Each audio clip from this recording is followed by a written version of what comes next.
Watch this.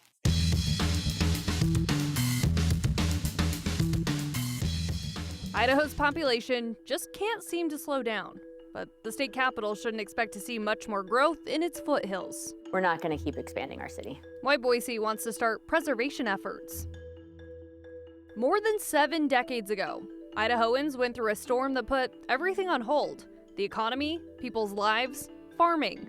We take a look back at the stark contrast to the winter we've seen this season. Boise is drawing a clearer line. City leaders say no more homes can be built in the foothills outside of the current city limits. As Abby Walt reports, those city limits won't be changing. We know that the foothills are an incredibly important and precious community resource. It's a backdrop to the city of trees, and it's one that won't be changing. We're not going to keep expanding our city. Boise Mayor Lauren McLean says the city is drawing a firm line. Boise will not expand its city limits into the foothills, stopping new housing development on rural land. If somebody says, will you expand your city limits so we can put more homes in the foothills? The answer is no. The reason, McLean says, it's a mix between prioritizing wildfire mitigation, the cost to get resources like sewer up to the mountain, and to protect land the community values. We've heard so much from residents, their concerns about wildfire. And we've got a lot of neighborhoods that are up against the foothills, and we're working with them in our fire department to protect them from wildfire. The new policy eliminates private land, homes that are already permitted, and any part of the foothills that's on Ada County land. In the city limits, there are pieces of land that are up against the foothills where people have gotten permission to build, and they just haven't yet. That's about 200 more homes. Preserving Boise's foothills isn't a new conversation. In 2001, Boiseans passed the first foothills levy, which was a $10 million levy to preserve land in the foothills. In 2015, the city passed a second, also to support the preservation of open space and habitat. And most recently, in November of 2025, 80% of Boise voters passed a third open space levy. That one was aimed at improving access to open space. Boise City residents have shown really unwavering and strong support to protect critical open space, including the foothills. McLean says the decision to stop future housing development is not part of the city's open space levy. We love our foothills, and we also want open space throughout the city. And while development in the foothills is off the table, McLean says the city remains focused on creating housing options for Boiseans at every price level. We're both saying we're not going to expand our city limits into the foothills, but we're going to work to make sure that there are enough homes for Boiseans in other parts of the city. The public will be invited to public hearings within the coming months on where exactly they would like to see more homes. And the city says they'll be working with the county in the coming months to create a plan on where the city and the county could have maybe the same guidelines on exactly how they can develop in the foothills. This is something that we've covered also in the ag space, right? Land preservation when it comes to ag land and farming. So it's cool. It's kind of cool to see the differences there. We also have Bob, who says, I'm glad the city isn't going to allow more homes built in the foothills and pass through city limits. That's what Boise is known for. Great bike trails and hiking, which seems similar to what Mayor was saying, right? Exactly, yeah. It's all about making sure that people who come to Boise for a specific reason, hiking, biking, being outside, they're still able to do that. You know, it won't get overtaken with development. Good to know. Abby, thank you. All right, now to your 4-in-1. Treasure Valley YMCA's aquatic features are reopening. Plus, one of Idaho's representatives has saved money for Idaho's water research. But first, we now know the identities of both men who died in a small plane crash earlier this week. Now, Tuesday night, we learned Roland Stedham had died in a crash in the Payette River near Emmett. He was the head meteorologist for CBS 2 in Boise. Today, we learned the other man in the plane was 26-year-old Dallin Laufenberg of Meridian. The coroner says his family has been notified. $3.8 million have been secured for the Idaho Water Center project in Boise. Representative Mike Simpson made that announcement today. Now, Simpson says the funding will be used to develop the Idaho Water Center and upgrade infrastructure and equipment. Simpson says the center of the use for data collection and help communities address flooding erosion, fish habitat assessment, and groundwater evaluation. And some good news for fans of Caldwell's YMCA. The lap pool and steam room reopened this morning.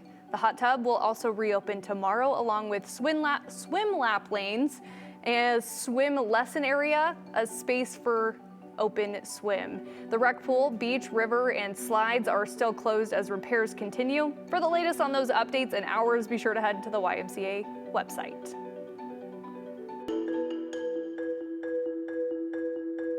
The winter of 1948 and 1949 is really one of the most devastatingly cold and harsh winters on record. More than 75 years ago, a deadly winter hit the West, including here in Idaho. A time remembered by people across the state with stories of determination. It wasn't only a time of survival, but a change on the roads for future winters. And hey, have any thoughts, questions, or comments? Maybe you were around to remember the impacts from that winter. We want to hear from you. Text us at 208-321-5614, and we might just share them at the end of the show.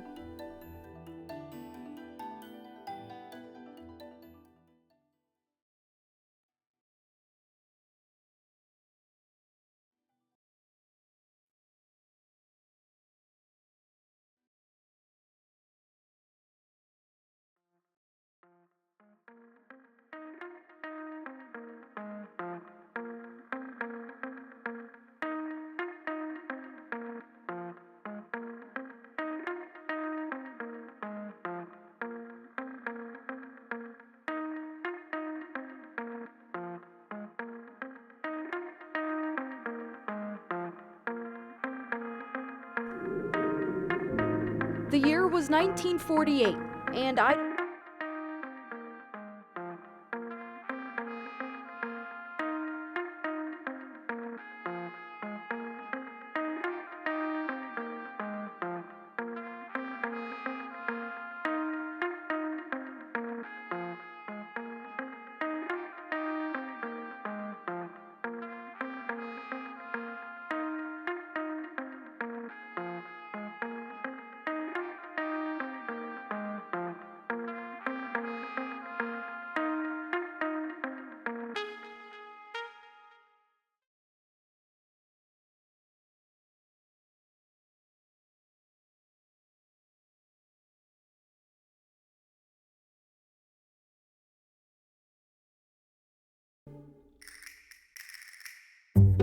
Been 77 years since one of the worst winter storms plagued the state of Idaho. Blizzards left people stranded, drivers stuck in the snow. One newspaper reported a doctor had to be accompanied by a snowplow crew in Rupert to make it to the home of a woman who needed to deliver her baby. A sharp contrast to the quiet start we've seen this season. Adrielle Tackett looks back at a winter season that brought the state to a standstill. the year was 1948, and Idaho was ill-equipped for the winter that was about to hit. Reports indicated that the snow was so compacted because of just the constant dumping of precipitation that they had to use explosives to clear it. A devastating winter for the entire region. Idaho was not alone in experiencing extremely high snowfall, frigid temperatures, and high winds. The winter of 1948 and 1949 is remembered by those who might still be alive, and of course by historic records, as one of the worst in Idaho history. The storm started in November, which is early in the season, and from there never loosened its grip. State historian Hannah Lori Hine says for 13 weeks, snow fell across the region. The worst storm, however, happened in February of 1949, and that's really where we start to see snowfall accumulation that was untenable. The snow measured in feet, winds gusted up to 40 miles per hour, and temperatures dropped to 20 to 30 below. You don't have the opportunity to recover from one storm before the next one hit. Roads vanished, trains stopped, and people were running out of heat. Moscow was 3 days away from being completely out of coal. And so if that city would have lost all of its coal, they wouldn't have been able to heat homes. Without roads or rail, supplies dwindled and consequences were deadly. Across the entire western region, there were upwards of 150 deaths. And that came from maybe home fires where they were trying to burn items to keep their homes heated. It also came from exposure. people who might have gotten stuck somewhere outside and ran out of gas, or they froze to death. The agricultural impact was devastating too. Livestock couldn't reach food buried under feet of snow and ice. Hundreds of thousands of animals perished because of the lack of food that they could forage for. With roads impassable, sometimes the only avenue for help was from above. The National Guard stepped in to help across the region. Where they would drop in supplies. And even in trying to use that as a solution, the airdrops, you also faced challenges in taking off because the snow was so deep. Families on the ground, including children, were left to make sense of the storm in their own way. And even though it was hard, but I had an overall feeling of enjoying the time playing in the snow, and just like any kid would, I think. Lanny Ames was a 13-year-old from Hayburn. I lived on a dairy farm, a small family-owned dairy farm, and my dad was worried about the milk truck coming to pick up our milk. He remembers working through this winter. He contrived a small sled that would carry 4 10-gallon milk cans on it, which is pretty heavy. He, his dad, and his brother pulled it for miles across snow-piled fields. The snow was drifted so high, we didn't even have to go through gates. We just over the fence lines with the sled. Lanny is one of many who remember that winter. When the city of Rupert shared photos online, countless personal stories followed.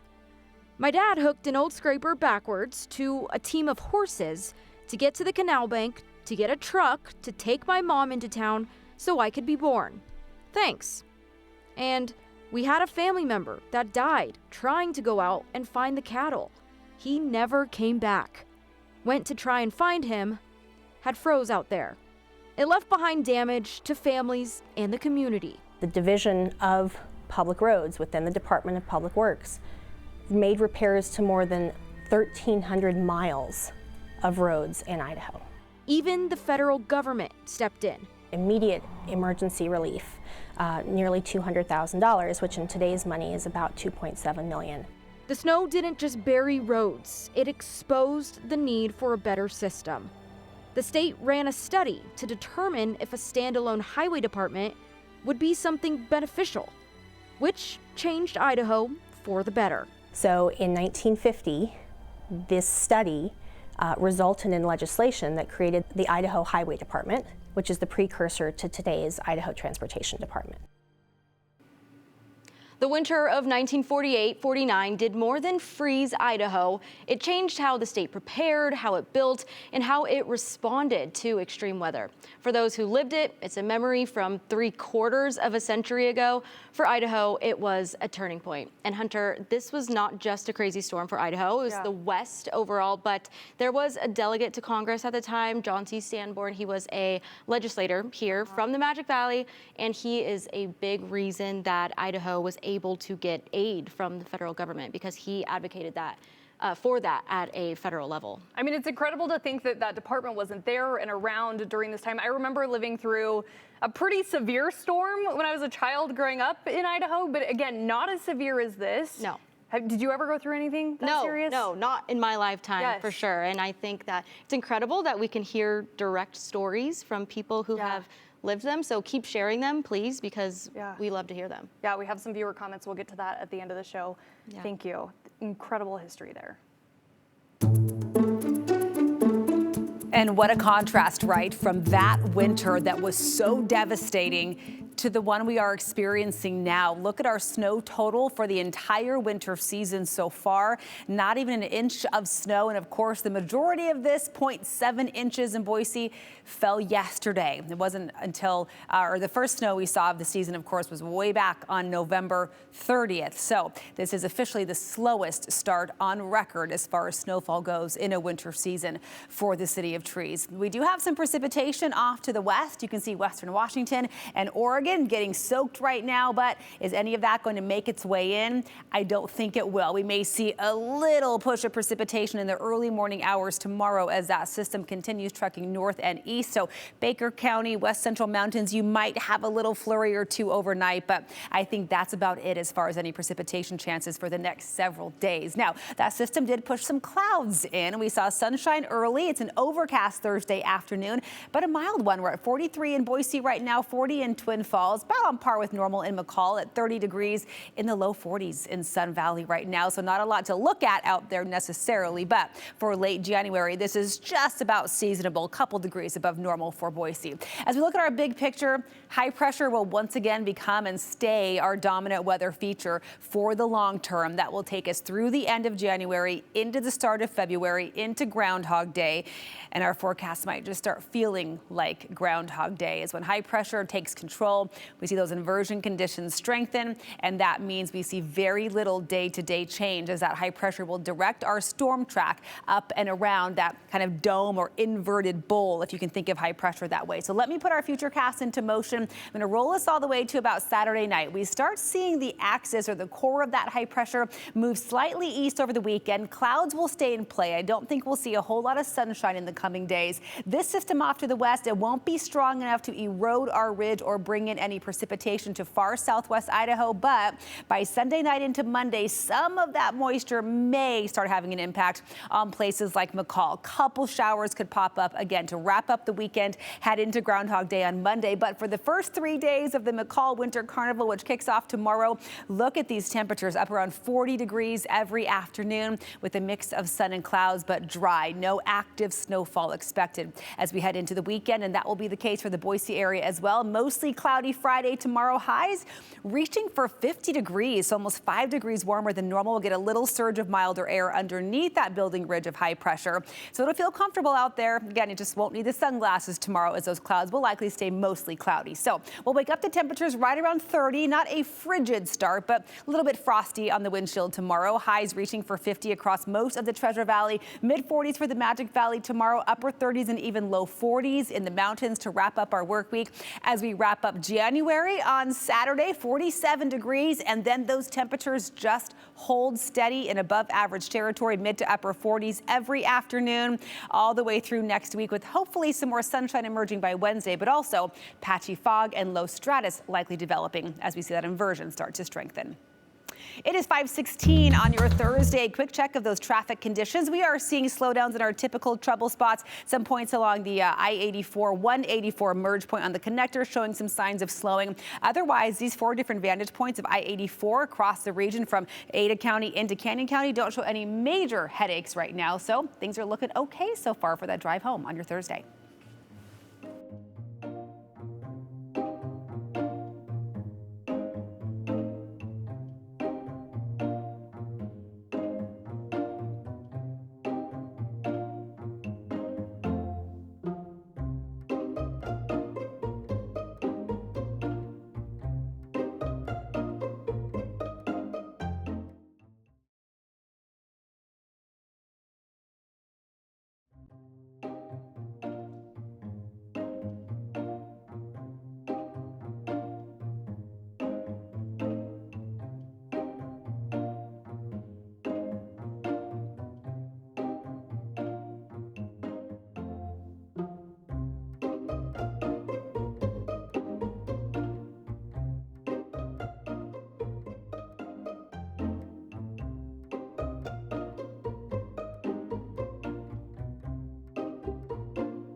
Applications are now open for the USDA's Specialty Crop Grant Program, funding aimed at protecting some of Idaho's most valuable crops.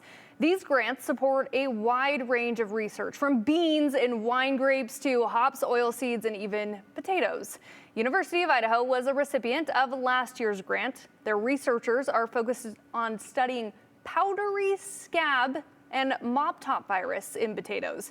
Yes, it's as gross as it sounds. It's kind of like a little blister.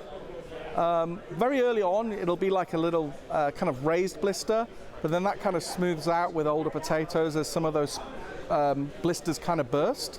And that can occur just one or two spots, or like some of the tubers we've seen recently have kind of 50% coverage of the tuber itself.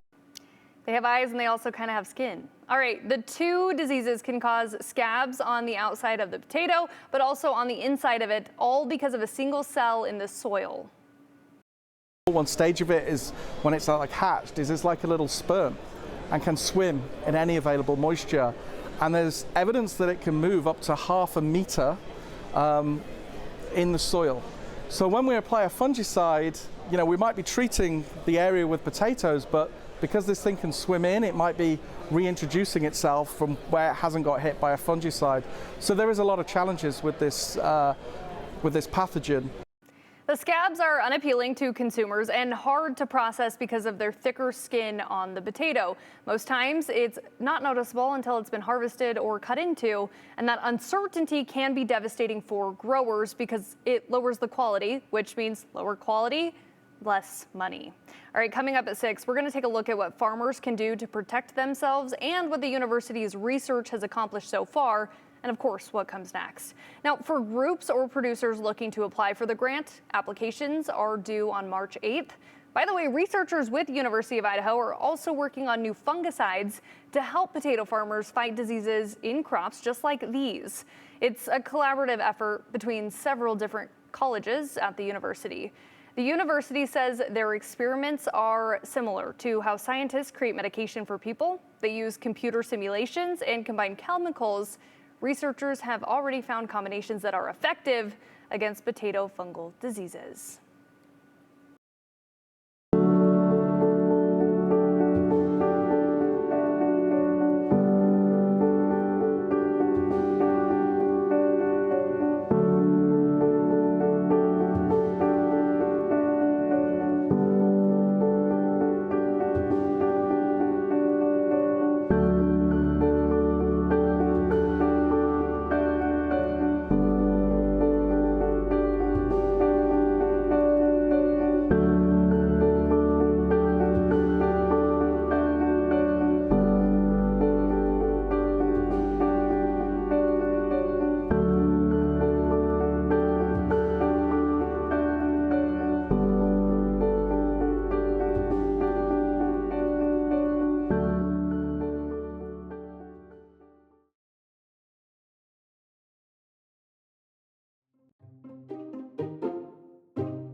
All right, let's take a look at some of your comments. Larry says, the last thing Boise needs is more housing in the foothills. If we learn nothing else from California, it's don't build in the foothills. Well, Judy also agrees with you. She says, I do agree about less growth on the foothills, but we can't keep building on our ag ground. I agree. This is something that we actually continue to cover in our Inside Ags and how people are trying to deal with it. Right now, we're also looking at legislation that might get proposed this session by some farming associations to try and protect it because it's difficult. We don't want to grow outward, but that's where we're going. So again, it's a hot topic there. Okay, then we have Bob from the 208. You're saying 208, not to give my age out, but I do remember a little bit about the snow in 1949. I was only 3, but I remember going out trying to play in it and it was too deep. I could hardly move about. I'm sure this stuff seemed so serious. I can't even imagine being on the dairy farm that we talked about. That would be so difficult to take care of your cows. Okay, and then we have Laura, who ends us off. I'm blaming my husband's decision to purchase a new snowblower for the lack of snow. Same thing happened when we first bought our snowblower. That's Laura in Boise, and I agree. I bought a snow shovel this year, and I regret it. And I had to buy a de-icer. I think we were preparing for the worst. And we got really not a lot of bad things. Anyways, okay, we'll see you guys later.